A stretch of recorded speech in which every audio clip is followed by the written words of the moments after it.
Au nom du Père et du Fils et du Saint-Esprit. Amen. Magnificat, le Seigneur vient vers moi. Magnificat, le Seigneur est en moi. Évangile de Jésus-Christ selon saint Luc. Au 6e mois d'Élisabeth, l'ange Gabriel fut envoyé par Dieu dans une ville de Galilée, appelée Nazareth, à une jeune fille vierge accordée en mariage à un homme de la maison de David, appelé Joseph. Et le nom de la jeune fille était Marie. L'ange entra chez elle et dit, « Je te salue, comblée de grâce, le Seigneur est avec toi. » À cette parole, elle fut toute bouleversée et elle se demandait ce que pouvait signifier cette salutation. L'ange lui dit alors, « Sois sans crainte, Marie, car tu as trouvé grâce auprès de Dieu. Voici que tu vas concevoir et enfanter un fils.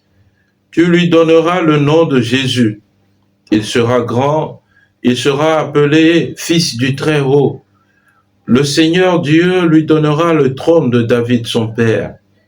Il régnera pour toujours sur la maison de Jacob, et son règne n'aura pas de fin. » Marie dit à l'ange, « Comment cela va-t-il se faire, puisque je ne connais pas d'homme ?» L'ange lui répondit, « L'Esprit Saint viendra sur toi, et la puissance du Très-Haut te prendra sous son ombre. C'est pourquoi celui qui va naître sera saint.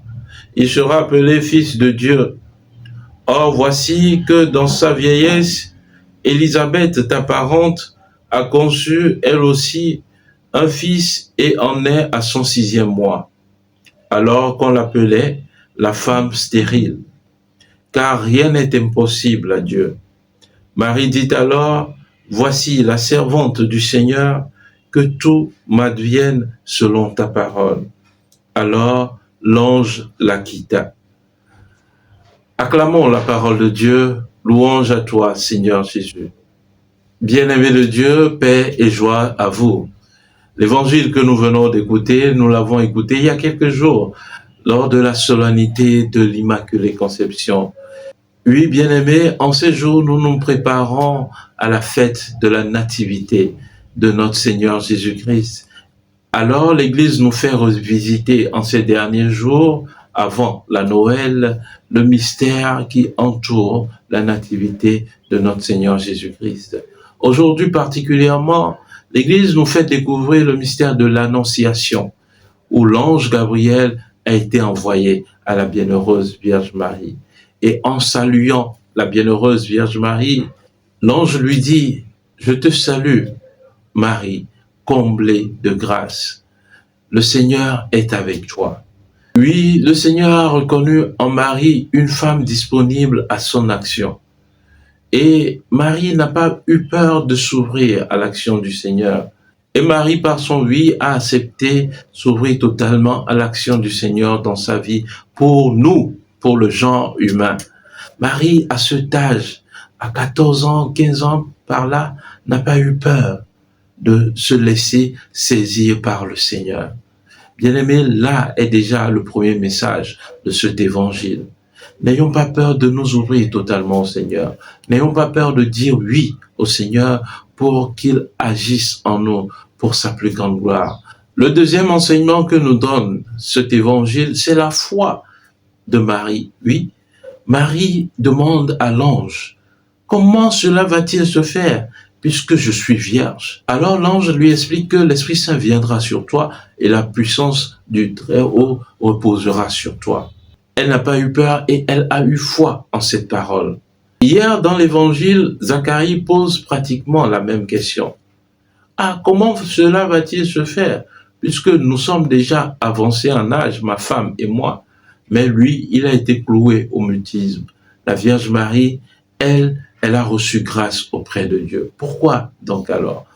Et en effet, Zacharie et Élisabeth ont attendu cet enfant toute leur vie. Ils ont demandé, supplié le Seigneur et attendu cet enfant. Alors, lorsque le Seigneur vient leur dire qu'il va accomplir cela, il n'est plus question de douter de Dieu. La Vierge Marie, elle n'a pas attendu cet enfant. Elle ne savait pas ce à quoi elle était destinée. Mais le Seigneur, lui, le savait. Alors le Seigneur vient se révéler, le Seigneur vient lui révéler ses projets pour elle. Et elle accepte de tout cœur faire la volonté de Dieu. Voilà la différence qu'il y a entre l'annonce de l'ange à Zacharie et l'annonce de l'ange à la Vierge Marie. La Vierge Marie a eu cette humilité pour se rendre disponible à l'action de Dieu. Elle a eu foi en la parole de Dieu à travers l'ange Gabriel qui lui fut envoyé. Chers frères, chères sœurs, nous sommes invités à cette même foi. Peu importe les circonstances qui se présentent à nous, peu importe comment cela va se faire, soyons sûrs que Dieu doit réaliser ses promesses en nous. Et ouvrons-lui simplement les horizons de notre cœur, spécialement dans ce temps de préparation. Jésus aimerait naître dans nos cœurs, dans les étables de nos cœurs, dans les crèches de nos cœurs. Alors ouvrons-lui les portes de nos cœurs. N'ayons pas peur qu'il puisse enlever les péchés, qu'il puisse venir faire son action en nous. Nous avons besoin de lui.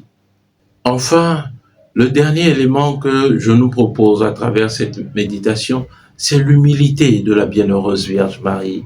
Oui, lorsque l'ange lui a expliqué le plan d'action du Seigneur, elle a dit cette phrase, « Voici la servante du Seigneur, que tout m'advienne selon ta parole. » Marie ne s'est pas glorifiée en disant, « Ah, voici la mère de Dieu. » Mais elle a plutôt dit, « Voici la servante du Seigneur. » Elle a donné son corps pour que le Seigneur s'en serve. Marie, déjà toute jeune, elle comprenait cette notion du service de Dieu, du service pour Dieu également. Oui, chers frères, chères sœurs, notre vie est destinée à servir le Seigneur. Nous sommes faits pour la gloire de Dieu. Il nous faut reconnaître cela. Où nous sommes aujourd'hui, quoi que nous fassions, tout cela doit correspondre au service que le Seigneur veut de nous. Et cela, il nous le révèle véritablement dans sa parole. Voilà pourquoi il dit que tout m'advienne selon ta parole. Alors, bien-aimés de Dieu, je nous invite aujourd'hui à nous reconnaître comme serviteurs de Dieu, servantes de Dieu, à nous laisser totalement utiliser par Dieu, à ne rien garder pour nous, mais à tout donner par amour pour la plus grande gloire de Dieu et pour le salut de nos frères et sœurs humains. Amen. Prions le Seigneur. Dieu d'éternelle majesté, à l'annonce de l'ange, la Vierge Immaculée accueillit ton Verbe indicible. Est devenue la demeure de Dieu, elle fut remplie de la lumière de l'Esprit Saint. Nous te demandons qu'à son exemple, nous puissions nous attacher humblement à ta volonté.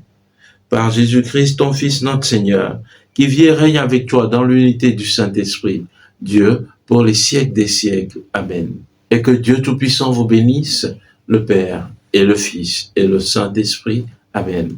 Excellente journée de prière et de travail, et que les bontés de Dieu vous accompagnent sans cesse. Amen.